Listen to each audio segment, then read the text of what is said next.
In today's episode of Mopar Connection, we're taking our third generation 392 Hemi swapped autocrossing road racing dart swinger to Big 3 Racing to lay down some real world rear wheel horsepower numbers on the dyno.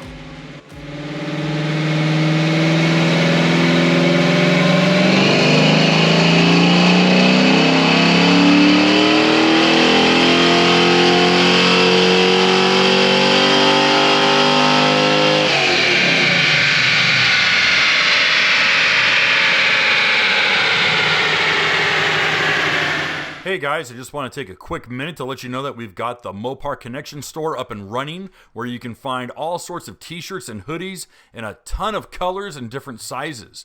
We've even got designs for some of our project cars like Zombie and the Brazen Charger, so make sure to check out the link in the video description below. We brought our 72 Swinger to Big 3 Racing in Hinckley, Ohio to finally iron out the tune and get our Gen 3 Hemi really singing. Although Big 3 Racing is a really impressive outfit today, the owners Bob, Chuck, and Rick still retain their street racing roots. Beginning out of a small residential garage wrenching on local street cars, the guys poured every dime they made back into the business, eventually landing them a 3,000 square foot shop back in November of 2006. From there, it was full speed ahead. After their first year, Big 3 Racing purchased a chassis dyno, and the customers came rolling in. One of the founders, Rick, was heavily into drag racing and eventually became notorious around town for his Grandma Green 72 Plymouth Duster sleeper. As the Duster became famous, so did Big 3 Racing, and soon guys that Rick was racing were coming in to have him work on their cars. Since then, Big 3 Racing has expanded into this massive 14,000 square foot building equipped with a chassis dyno, 8 lifts, a metal fabrication shop, and a large customer lounge. Bob is their engine guy. He's also one of the owners and a true Mopar guy. He owns a couple of Vipers, one of which was up on the lift.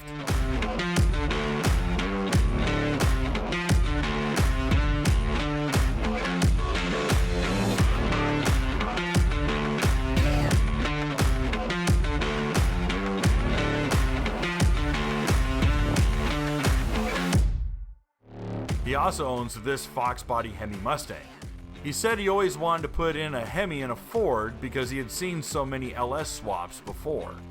He found this 1982 Fox body as a roller and decided to build a drag car to compete in Drag Week, Sick Week, and other similar events. A big Hemi and massive 88mm turbo ended up being the answer for the power plant. The Hemi is packed with all the goodies and started out as a 2018 2500 Ram 6.4 liter and uses Molnar rods, custom Wiseco pistons, a Brian Tooley Racing spec'd out cam, and he did some mild port work on the heads, installed bigger valves, a set of packed springs, a Holley Sniper race intake, Manton rocker shafts and push rods, and reused the stock crank block and recently added some AFR heads. They use a Holley Dominator to control everything and a Holley Pro Dash for the gauges. The turbo is a Precision X275 88mm turbo. The car was all built in-house. On the dyno, they stopped at 1,230 horsepower to the wheels at 23 pounds of boost on C16 fuel. The car runs in the 7-second range.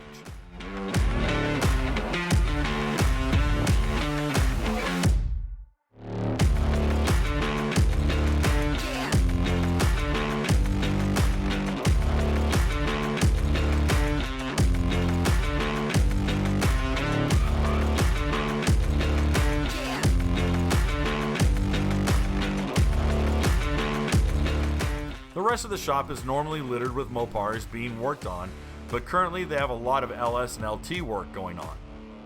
They can do just about anything, but really enjoy building the turbo kits, boosted engines, and just making big power.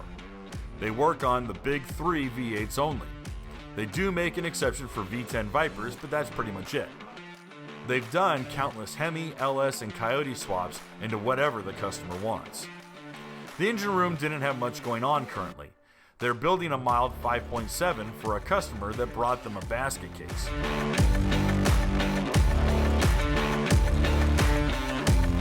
Now, for those of you who've been fans of Mopar Connection Magazine for a while, will undoubtedly recognize the 72 Dart Swinger that we call Orange Crush. Mopar Connection's editor, Gavin Wollenberg, has had this Dart since high school, and like any good project car, has certainly seen its many different forms. As of today, Orange Crush rides on a full RMS coilover suspension with bare disc brakes, and it enjoys some much needed chassis stiffening braces from US Card Tool. It is all powered by a modern 392 Hemi, backed by an American powertrain manual 6-speed gearbox. To start, we were a little worried about the Dart on the dyno, as we had concerns about a loud lifter and some piston slap. Big 3 came out and took a real good listen to the car for about 20 minutes and gave us some relief that nothing sounded too bad or out of the ordinary.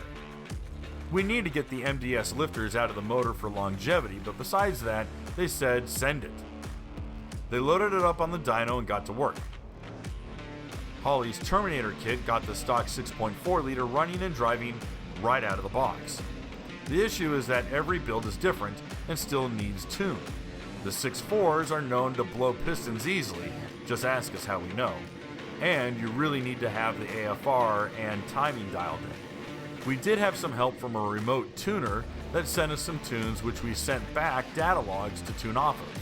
They were a great help and we thought really had the car pretty close. But here is the issue with not actually doing a dyno tune. We did a first pull and could see a lot of fuel smoke out of the exhaust, and we made 305 horsepower at the wheels. That was really low for the motor. Rick noted that yeah, it needed some help, and he noticed it had a lot of timing and fuel. He removed what we believed about 10 degrees of timing and some fuel. He ran it again and made 30 more horsepower. He decided to remove more timing and fuel, and we made another 30 horsepower, and everything was looking very good on the dyno.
He messed with it a little more and lost some horsepower, so he went back to the previous settings to max out the Dart at 369 horsepower and 367 pound-feet of torque at the wheels.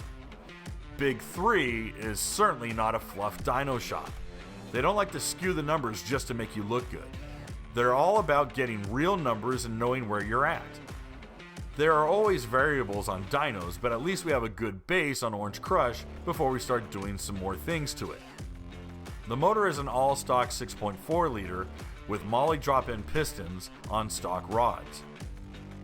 We threw on the 6.1 liter intake because frankly it looks awesome and makes great power, but the 6.4 liter stock intake could probably make more horsepower, especially with the active runners, which Holley now supports.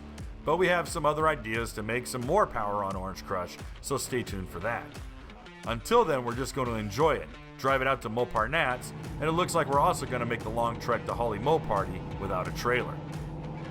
I'm Kevin Shaw, and you've been watching Mopar Connection Magazine. If you enjoyed this video, please give it a like, leave a comment, and share it with your friends. And if you want more awesome Mopar content, please make sure to check us out at www.moparconnectionmagazine.com, where new articles are written and published every single day, Monday through Friday, entirely subscription free to you. We'll see you there.